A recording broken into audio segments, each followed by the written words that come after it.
Hello there, I'm Fletcher Source and I'm back with another video. This is a bit of an add-on from the previous video, but also on a separate topic. I'm pretty interested in discussing my tactical philosophy now. There was a moment where I was never going to share it through worry that in competitive draft mode someone's going to know how I play and then adjust to beat me, but I feel pretty confident now that I can share this without giving too much away, and you'll see mostly why I feel confident that it's not giving too much away. And yeah, this is sort of just an add-on of last video, and going into a bit about tactically what I do that might be different from the general consensus, and show you some of the tactics and philosophies I implement for draft mode and that I have used in this network save. So we'll get straight into it and explain more so what roles I like to use. I don't really have a preference in tactic. I don't really mind what tactic I use. I tend to favor a double pivot nearly always. For those that don't know what a double pivot is, that's using two DMs, and I have a preference towards volantes and registas, the more attacking number 6 roles in a double pivot. And the reason I like these roles, and you'll see from this example here, is that these are extremely versatile. So you can have a double pivot in this system and a double pivot in this system and a double pivot in this system. I will use a single pivot for specific reasons, but I'll get into why I might do that later on, but it's definitely not what I tend to use mostly.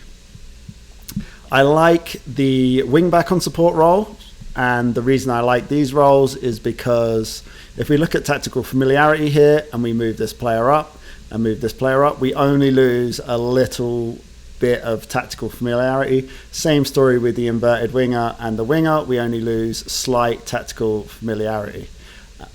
So that allows us to play different formations like this one and not lose our tactical familiarity. I'm not a huge believer or huge advocate of tactical familiarity in general. I am more a tweaker. I prefer to change my tactic depending on each opponent I play, and I feel that that's way worth sacrificing the tactical familiarity. So if you think about it in terms of, okay, it's cool to play the same tactic all the time because your team are going to get familiar with it, I think that also comes at an expense of being too predictable. And although they might be a well-oiled machine, it's not a versatile or adaptable machine, and I definitely fall on the side of being versatile and adaptable, as you'll see. But generally, I like to use these roles.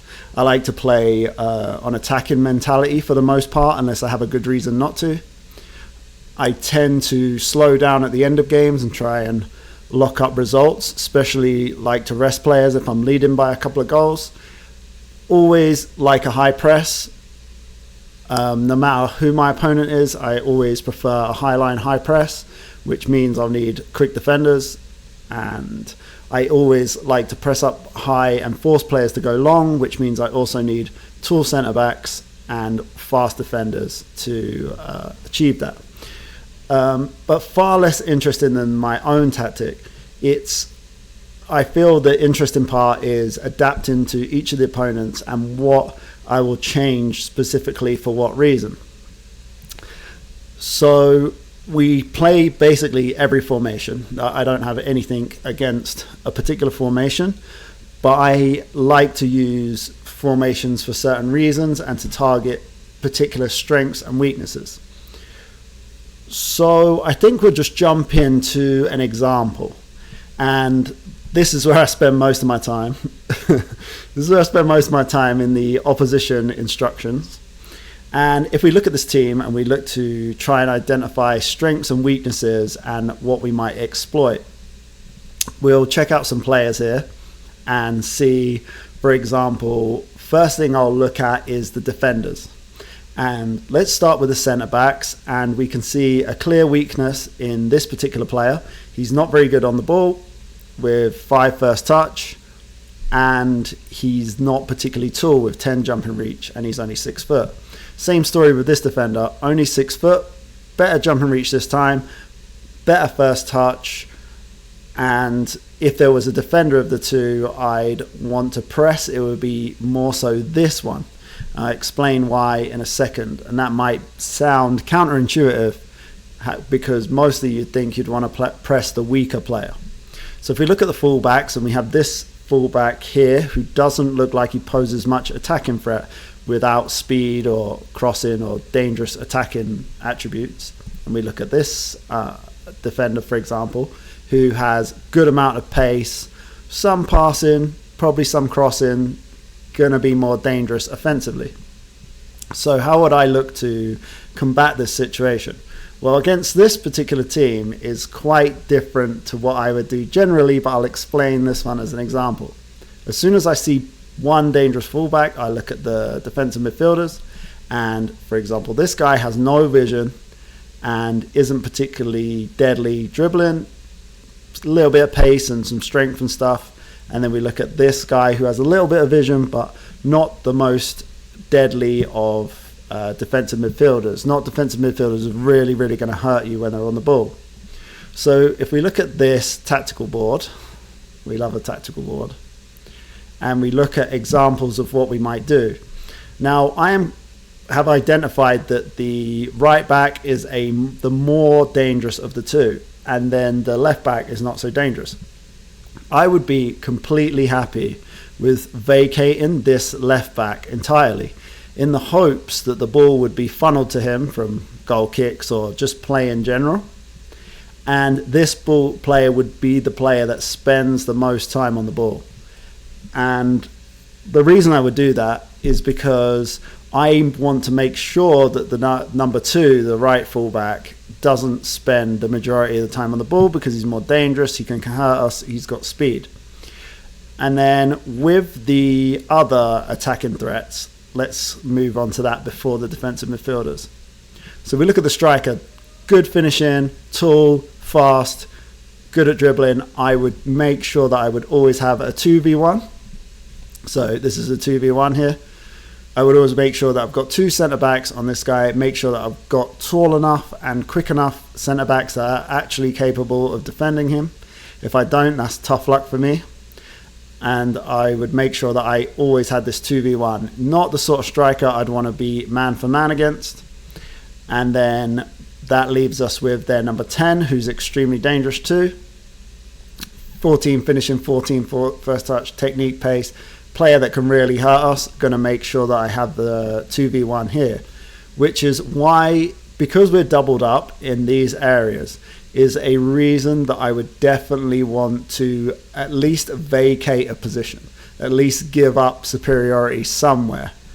So instead of thinking about attacking weaknesses, I feel like restricting someone's strengths is effectively doing the same thing. So if we look at this for an example, we know that we're going to have this guy here planted on the 2. We are happy to vacate this 3. We know that we want to double up here and double up here.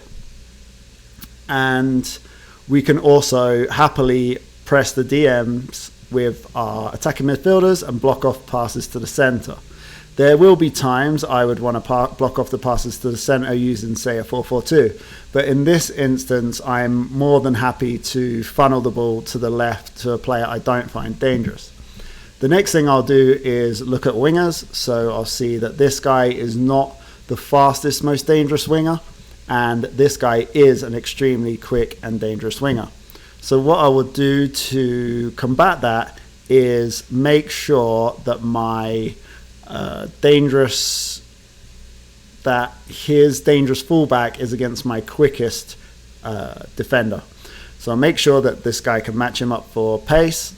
He has the ability to defend him. The guy's not just going to breeze past him. And I will look to then, I know that I'm going to have a double pivot on the 10 and 2 ball playing defenders against the other guy, and the slower of my fullbacks, they're matched up adequately with pace. So because we're allowing the ball to be funneled to this fullback and everyone else being marked, leaves this player with not only difficult passing options, we're now man for man, everyone is kind of marked or double marked, making this player have a tough time. He doesn't have the vision or the passing capabilities to kind of hurt us, and we're allowing the ball to be filtered to him the most of the time. And because of the centre backs, we don't feel either of them are particularly deadly in terms of their ball playing vision, like they can't hurt us either. We use just a single striker against them. That's one way. And this won't be what I do every time, but this is an example of how I will combat a certain team and their strengths, making sure fast.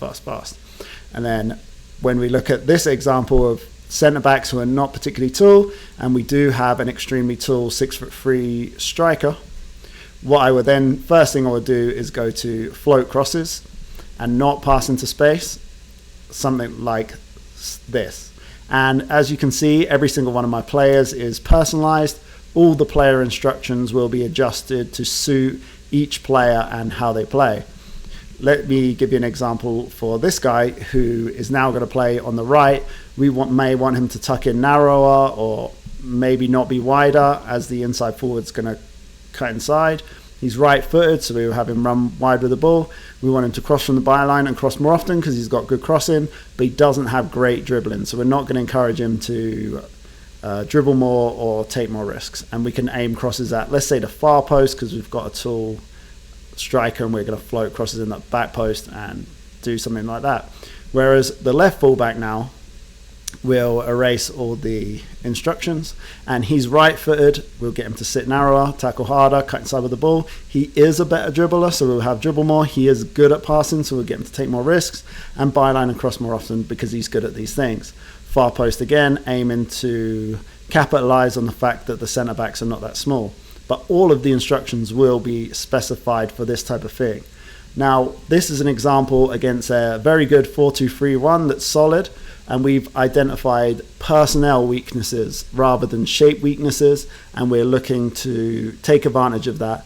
Press the DMs, make sure things don't go through the centre, block off things to the number 10, make sure we have one guy who's pressing both of the centre backs and funnel the ball out to their left, making sure our fastest centre back is here, and that we always make sure that we have our tall striker selected against the shorter centre backs with float crosses into the box. So this is kind of a normal game plan that I would set up against an opponent, and that's an example of a 4-2-3-1 with a weak fullback. Now, in this particular league, you will have in most leagues you'll always have a weaknesses or a super strength, and I will choose to set up my tactic dependent on who I'm playing against and try to let their weaker players have the ball more. And that tends to be counterintuitive and not the general consensus, where you want to exploit the weak player and put maybe your fastest attacking winger on the guy at the expense of not pressing the stronger player. To me, that seems wrong. I want to make sure I have my players doubled up or man marking or pressing the correct player who are their strongest players and allow their weaker players to have the ball. Now, I'll give you another example of a team for if we played against a 4-2-3-1, but both of their fullbacks were particularly bad and their defensive midfielders were really good. Now, what I would do in this situation is switch to something a bit more like this, but maybe with shadow strikers. So we'd play in this lineup, but with some shadow strikers. And the reason we do that is because we would want to funnel the ball out wide to both of the fullbacks, blocking everything in the center. If both teams had, if a team had not dangerous fullbacks, kind of like defensive, not that threatening on the ball, not great passing vision, crossing, all the attacking dangerous attributes, we'd look to do something like this, where we block the center, we're pressing the fullbacks, we're forcing their fullbacks to have the ball before we go and press them and move across. And yeah, For example, another example I could give is if one centre back was kind of short and one was tall and slow. This is a normal combination. A tall, slow centre back and a short, fast centre back. What I would always try and do is match them up. This is my shorter striker who's very quick, and then this is my taller striker. I would always put the taller striker on the shorter centre back and the faster striker on the slower centre back. So I'd always try I'd lose out on a physical advantage height wise, but I'd make up for it in speed, and then I'd make sure that I dominate in the air when I'm matching up strikers. I would also do this in a team where I felt like they had good centre backs. Against the good centre backs, I'd want to be man for man with them rather than allow just one striker to get dominated by the two strikers. Now, let's think of another example of where else I might funnel things. Now, if the wing backs are very good, I would move to a kind of match up here, make sure that they're always being pressed, look to cut off balls through the centre, and always match up man for man my wingers with the fullbacks, allowing them to be pressed and have a dedicated person to that player throughout the game. There is another option. If I'm playing a team I believe are inferior, I will, and I mean weaker in generally every position. One thing I'll always try to do is match up that team man for man. So if they're playing a 4-4-2 like so, I'll play a 4-4-2 and try and dominate just with our technical superiority or just the quality level. I'll match up man for man. And that goes for the same for if I'm playing, for example, against a 4-2-3-1, what I will do is play like this, and we will talk about single pivot examples, and I'll play something like this, like an extremely attacking 3-1-4-2 or a 3-5-2 if you want to call it that, with defensive wingers, something like this, and go man for man with the team.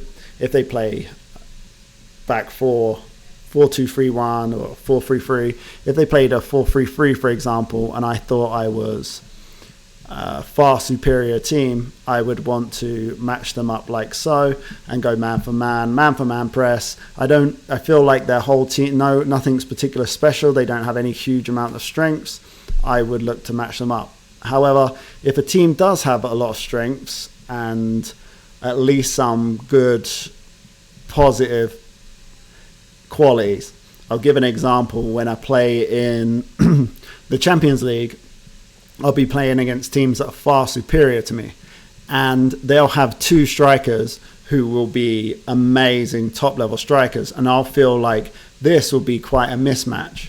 So something I'll do is switch to a back three. Happy to move to a back three whenever we need to, and I'll look to have less players attacking, and as long as I can take care of this and get the 3 versus 2. So you'll see here in my tactic slot number 2, I'll have a built-in, very standard. A lot of these tactics I've got right now are very standard.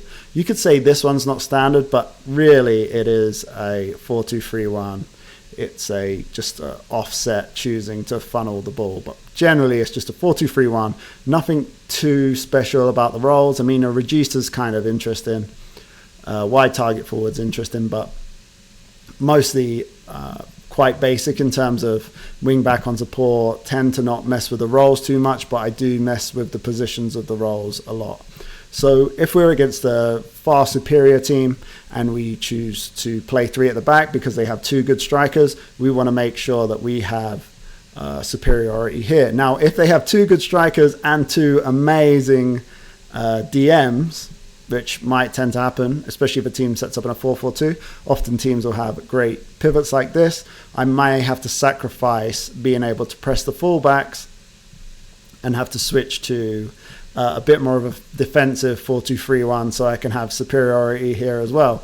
But then it's always the thinking of the lesser of 2 evils, lesser of 2 weevils. And here I will be sacrificing my ability to press the fullbacks. Again, that will be something I'll be happy to do if I feel the fullbacks are not as dangerous as other teams. So I'm always looking to get superiority with numbers if I feel I'm inferior in terms of quality. If I feel I'm superior in terms of quality all over the pitch, I'll play a man-for-man system. If I feel there's areas of weakness for certain players, I will tend to avoid them, not focus on them, not look to press them, not look to attack them. I'll tend to double up in areas against stronger players. So in the example I gave where the guy has a stronger right back, I feel that by not pressing the player over here allows me to double kind of press this fullback and allows for more superiority over this side, which also, say we win the ball and we're in transition, this player is now responsible for defending these two players. So we're going to double up off. There are going to be situations throughout the game where we're doubling up on the stronger player. So kind of negating the fact that they're better, quicker, there's more bodies around this area. So I gave the example of the 3-4-3 and why I might do that. Again, more than happy to tweak these guys around, put them as shadow strikers, funneling the ball where I feel the opponent has mostly the weaknesses. And then we use height and speed as a measure of that. And then we look at the attacking qualities in terms of if they can pass a ball, if they've got vision, if they're going to be dangerous to be left unpressed, left to their own demises, right? So as well, another part of my tactical philosophy, as well as matching up, will be the game state. So when the game state changes, we're up a goal, we're down a goal, I will adjust to the more safer options. Say this was extremely attacking, I might switch to something. Say I'm winning in the 75th minute or 80th minute, I might switch to a more defensive style of this, keeping the same kind of philosophies, but maybe switch to something like this and tend to lock up the game. Especially if the lead is close, we'll switch to something like that. Again, we might still play a 4-2-3-1 against a 4-2-3-1 for certain reasons, and that would be if the pivots weren't particularly great and the fullbacks were. This is another way we could combat it. Now, there's different ideas, and I don't have any set way. There are a few set ways, but in general, I like to be adaptive to my opponent and where they're strongest. Still like to keep my best players in their best roles if I can, but I will fully adapt to my opponents given what they have in terms of quality in certain areas. For example, if I'm playing against two centre-backs who are absolutely amazing, this happens when I play Forge, they have great centre-backs, I'll definitely want to switch to a more of a 4-2-3-1, 4-2-4 like this, and make sure the centre-backs don't have too much time on the ball. But another thing, if they're extremely tall like his is, I will always switch to low crosses, not floated crosses into the box. So I'm always changing to adapt to an opponent and to cut off the passes to where I feel are most dangerous. If his DMs are extremely dangerous on the ball, we might want to tuck our wingers inside to block off this direct pass and such. So we tend to use the same kind of pivots, and if I show you an example of my tactics here, we have these built in and saved for each opponent we play against. We've got ones for Honey Badger and different, like we'll use a 4-4-2 here against a 4-2-3-1, and I'll show you an example of this 4-4-2, and this will have the inverted wingers and the mixture of the pressing forward and double volantes, for example, and this will be because I'm trying to facilitate a bit more of a restriction, because let's say, for example, his wing backs are the most dangerous players, and I feel he's got a couple of good centre backs but maybe a weaker centre back mixed in with this.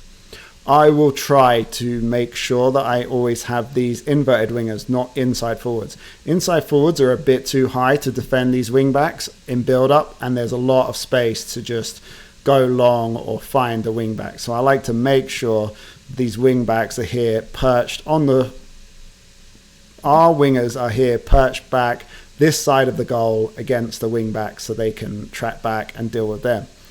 And then happy to go man for man in the center if we think we can deal with that. We'll have the inferiority here and the superiority here. And again, if I wanted to, I could match up man for man if I felt that was the best by switching to a 3-4-3 myself and defending the wing backs with wing backs myself.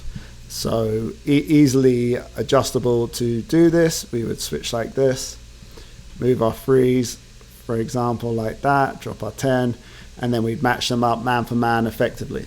If we felt that was the plan of action, or we could match them up player for player, but generally, let's say for this example against cavalry, if they play this 4, I like to make sure that these wing backs don't have free reign and that they can be pinned.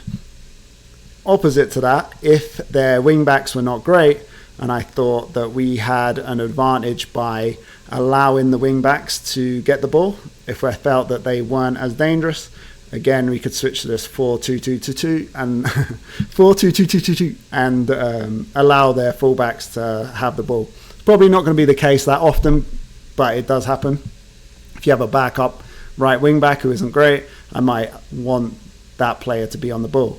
So you'll see the consistent philosophy of giving time and space and vacating an area of a player I actually think is weak attacking wise. But the cool thing is, generally when a player is good attacking wise, they're normally somewhat good defensively. So by vacating a area of someone who's, so say in this example, these fullbacks were great defensively, they're basically not involved in defending when we play like this. And other examples like I gave with the 4-2-3-1, let's say against Brazilian Fury, for example, this player is probably decent. Well, I know he's decent defensively. He's got good marking and stuff. He might not be the quickest, and sure, we could breeze past him attacking-wise. However, his best strength is that he's decent defensively with no one really to defend. So that's kind of the philosophy behind that. Now, if we look at some of the results of this tactics that I've implemented, we're extremely good defensively, only conceding 1 goal. Where's the league? We've only conceded 20 goals this season. 1 goal from a corner. And yeah, we have an extremely large ratio from goals scored to goals against. We have 57 goal difference in 24 games. And a lot of that is down to allowing the weaker players on a side to the ones who are worse on the ball to be on the ball the most, and making sure that the rest of the team is covered man for man while pressing extremely high, making sure that we're always applying maximum pressure, particularly for teams that want to build out from the back. We like to force teams long because we've got tall centre backs. This is part of it. We've got quick defenders, so we can get away with that high line and put the pressure on our opposition. That stays consistent throughout. Maybe that veers off when we play against top teams and we play 3 at the back. We might switch to something that's more defensive and solid and less attacking. We might want to keep the ball more in end parts of the game, depending on game state. We're winning 2-0, it's the 85th minute, the other team are going for it. We're happy to switch to a more defensive style. We don't have a more completely rigid way of thinking. When the game is 0-0 to start the match, or 1-0 for periods of the match, we'll always try and score another goal. We'll always try and push to make sure we get another one. But we will switch to more defensive, less press-heavy styles at other times in the game. Is there anything that I feel like I haven't quite covered? Now, this might sound very simple to some people, more complicated to others. But for me, I feel like it's worth just sharing tactical ideas, what I might implement, and generally look to build around keeping tactical familiarity somewhat high. We'll put these in their correct roles. They're training as shadow strikers some of the time. They're training as inverted wingers other periods. So these guys get a kind of mixture. There's certain players in the team who will train 2 positions. So these guys are inverted wingers, and shadow strikers and such. And But however, all the other players tend to stay in their training roles, which would be a wing back on support, regista, and volante. So there's not huge amounts of fall off between switching between these tactics because the philosophies are so similar. Most of the positional stuff is similar, and just the wingers are changing. Now, there's another theory which I implement at times, and that might be if there's a particularly slow defender and I'm willing to not have to double up in this area or something like that, I might put the fast defender on a fast winger on the slow defender. And this goes against what I've been saying in terms of leaving the weaker player. And there might be certain circumstances in a game where I feel like that player, let's look at this player as an example with only 10 acceleration, 10 pace, I might feel like he cannot defend a 15-15 pace winger. So I'd maybe put him as a right winger for a period of the game, maybe not the whole game, and then look to get him to stay wider and breeze past him. If I feel that's a better way to create chances. And I'll change and adapt the tactic throughout, depending on how successful it looks throughout the game. So I'll always check the XGs, I'll always check how much chances we're creating, and I'll judge each match based on what kind of amount of chances we're creating. So you can see in this example of this game, there was down here, you'll see there's a right inside forward. So I wanted to make sure that I had a tucked in ball back that could deal with him, and then someone behind him who could attack this space and get on the ball. It didn't work perfectly in that game. That's probably not the best example to show, but that was the idea I had before the match, and then during the game, abandoned that plan and made some changes. You'll see we've used this 4-4-2 a good amount of times, especially when we feel we can match someone up in terms of quality. So in this game, we decided to play a narrow 4-4-2, trying to cut off balls centrally to the defensive midfielder.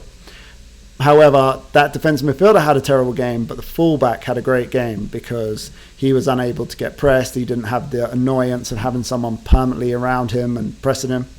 But we did cut off. Our plan of getting this area cut off did tend to work. However, not getting the result. And there's different examples of this. For example, this is another one that I forgot to go over, is say we're playing against a 4-3-3 like so. And again, we don't think the fullbacks are particularly amazing. One of the things I like to do is get our attacking creative players in this space here.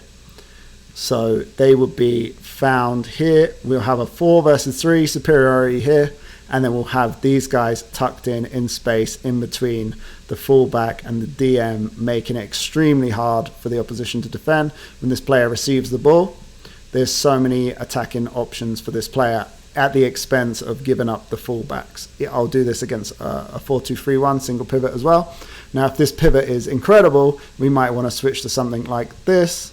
This would be a normal transition for us to make sure the pivot doesn't receive the ball, and then it's always funneled out to the fullbacks.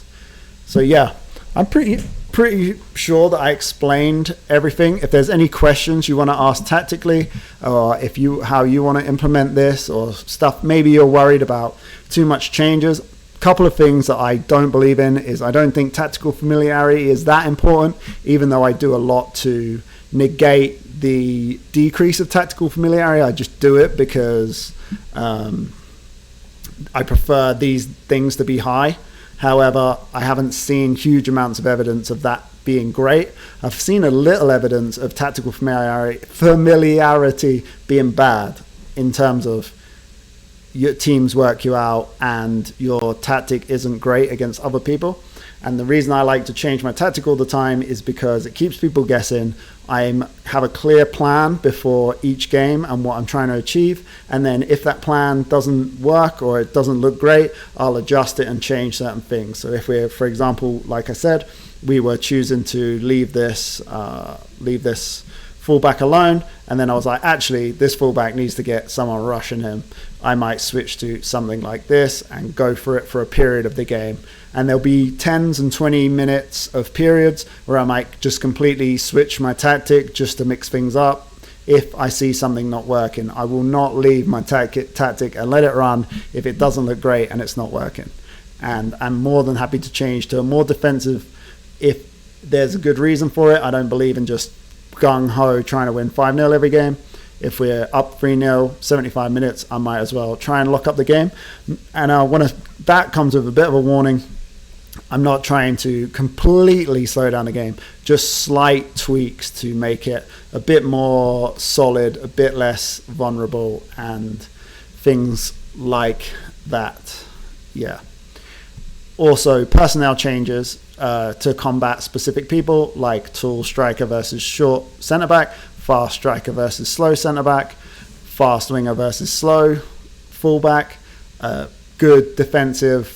As well, the reason I like the double pivot, something I forgot to cover, was say there's one that's better at tackling, and one of these guys, this guy was the killer dribbler offensive guy, I will always put my ball winner. I'm more than happy to switch sides. I don't mind about their feet being the wrong way around. I would rather have my better defensive number 6 on their more attacking 10. I'll always, prior to every game, make sure that going through this, if the team plays with 2 8s in like a 4-3-3, I'll always make sure that it's favorable defensively for us in the pivots.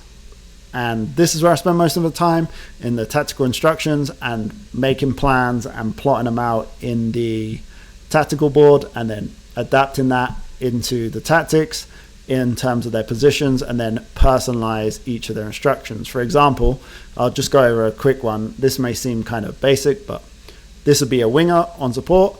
He has cross more often. Cross more often is no good. He has 8 crossing. So we'll do inverted winger on support. This now doesn't have mandatory cross more often.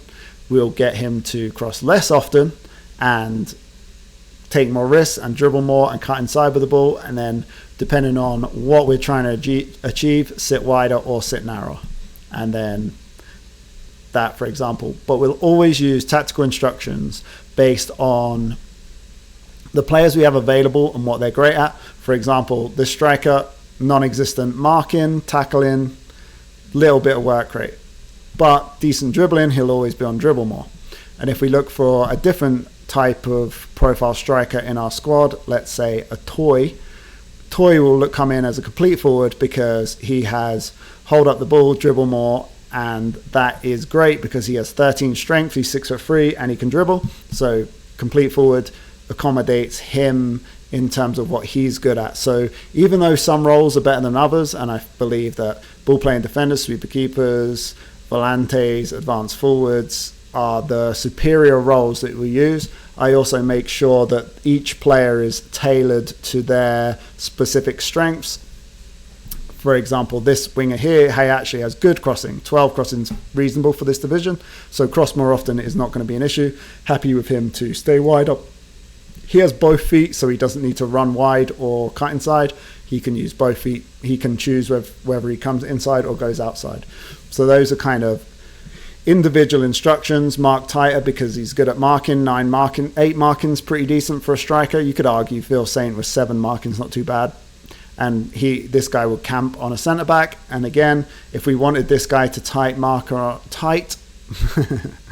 tighter on a certain centre back, we would look at these 2 centre backs, and if we had to choose which one it would be the one that had better first touch, better passing and vision. So out of these 2, it would be this guy. This guy is playing on the left side centre back, so we'd have our right side forward marking this guy tighter, which means the ball would be funneled to the lesser of the 2 centre backs. So that's the one thing that remains consistent throughout my tactical philosophy, is funneling the ball to the worse of the 2 defenders and making sure that the players that can hurt us the least have the ball the most, and then our players that can hurt them the most are doubled up in areas where we're attacking their players that are more attacking generally, is what we're trying to achieve. So yeah, that's my tactical philosophy. That's what I use in draft mode. That's what I use in this network save,